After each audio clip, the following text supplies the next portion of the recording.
करेंगे भारत के दोस्त यानी रूस की, जिसके राष्ट्रपति पुतिन भारत दौरे पर आने वाले हैं। पुतिन अपने 7 मंत्रियों के साथ आज भारत पहुंचेंगे, जहां पुतिन के सम्मान में एक प्राइवेट डिनर उनके दोस्त प्रधानमंत्री नरेंद्र मोदी होस्ट करने वाले हैं।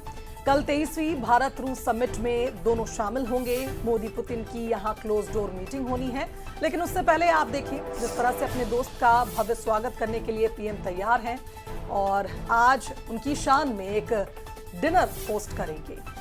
तो बता दें आपको कि रूसी राष्ट्रपति व्लादिमीर पुतिन 2022 में यूक्रेन के साथ युद्ध शुरू होने के बाद पहली बार वो भारत आ रहे हैं और ऐसे वक्त पर आ रहे हैं जब अमेरिका की ओर से लगातार टैरिफ वॉर चढ़ा हुआ है। भारत को लगातार टैरिफ बम फोड़ने की धमकी अमेरिकी राष्ट्रपति दे रहे हैं। अंतर्राष्ट्रीय प्रतिबंध जब रूस पर लगे हुए हैं और उन सब के बीच उनका भारत आना अपने आप में ये बताता है कि कितना महत्वपूर्ण है और भारत उनके लिए कितना जरूरी है और भारत के लिए रूस कितना जरूरी है। नई दोस्ती नहीं है, 70 साल पुरानी दोस्ती है, लेकिन इस दोस्ती को और ज्यादा मजबूत करने के लिए रूसी राष्ट्रपति डोनाल्ड ट्रंप भारत आ रहे हैं।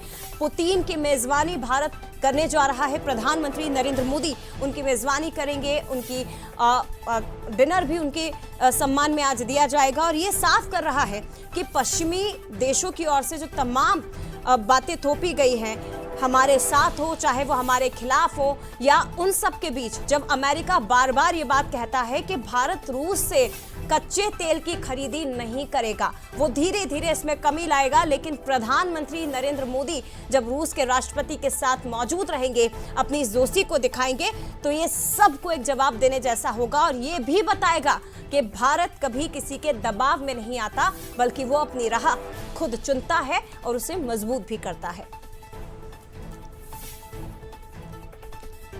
तो भारत और रूस के बीच जो 9 अहम डील संभव है, उन पर अगर हम नजर डालें तो रूस से भारत 5 और S-400 मिसाइल डिफेंस सिस्टम खरीदेगा। इसके अलावा रूस का नया फाइटर जेट यानी Su-57 के 2 से 3 भारत लाए जा सकते हैं ये फाइटर जेट। इसके अलावा शॉर्ट रेंज की पैंटसीर एयर डिफेंस सिस्टम की डील भी दोनों देशों के बीच हो सकती है। भारत में आपको बता दें कि जो रडार सिस्टम है उसे खरीदने की भी डील हो सकती है रूस से। भारत रूस की नेवी में समुद्री अभ्यास पर सहमति बन सकती है। इसके अलावा भारत का जो रुपे कार्ड रूस और रूस का मिर कार्ड है वो भारत में चल सके और भारत का रुपे कार्ड रूस में चल सके, इस पर भी दोनों नेताओं के बीच चर्चा संभव है। इसके अलावा भारत रूस का जो पेमेंट सिस्टम है उसे आपस में जोड़ने के लिए बकायदा एक डील साइन हो सकती है। भारतीय वर्कर्स रूस में नौकरी कर सकेंगे, तो ये नया समझौता भी संभव इस मुलाकात में नजर आ रहा है। तो भारत दौरे को लेकर रूस के राष्ट्रपति व्लादिमीर पुतिन एक बार फिर से चर्चाओं में हैं, लेकिन इस बार सिर्फ उनकी विदेश नीति नहीं, उनका एक खास हाव भाव और बॉडी डबल को लेकर चलने वाली बहस सुर्खियों में है। पुतिन की चाल को लेकर दुनिया भर में कई तरह के सवाल उठे।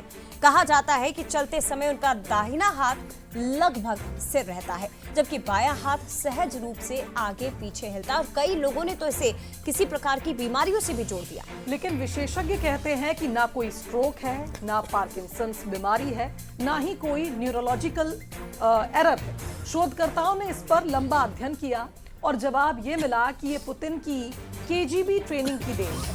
अब बात अगर बॉडी डबल की करें तो कई सालों से अफवाह है कि पुतिन अपनी सुरक्षा के लिए अपने हमशक्लों का इस्तेमाल करते हैं, लेकिन हाल ही में BBC की एक रिपोर्ट में यह दावा किया गया कि इन अफवाहों में कोई सच्चाई ही नहीं है।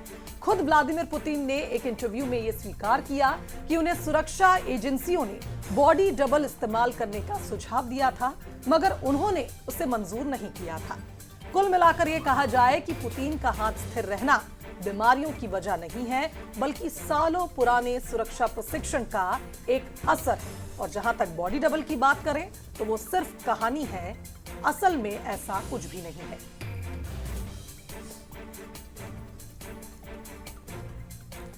और अब बात